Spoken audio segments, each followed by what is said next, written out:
Sumalpok isang kotse sa pader ng isang tindahan sa Balayan, Batangas.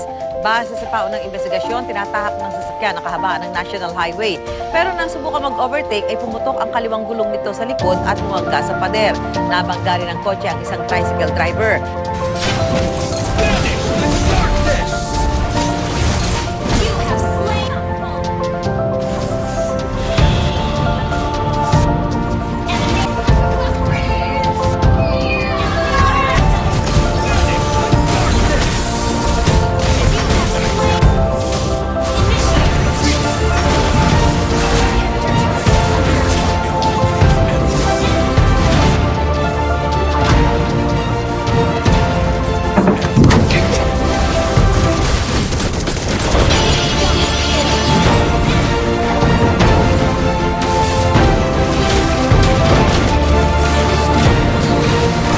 Nagsalpukan ng truck at ambulansya sa intersection sa Barangay Lourdes, Quezon City.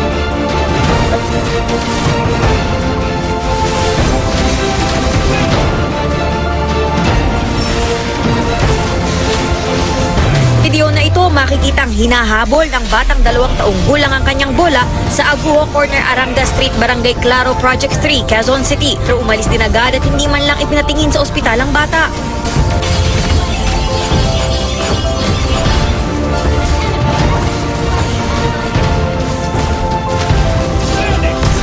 Ay ang isang batang nabangga at pumailalim sa isang kotse.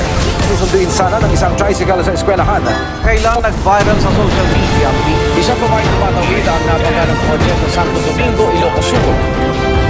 Kuha ng CCTV sa Coral Street, kita ang 2 lalaking walang habas na nagpapaputok sa 8 lalaking nagtatakbuhan. Dito na napatay si Tio Gabriel at nadamay ang pamangkin niyang si Crisanto Giovanni Lozano.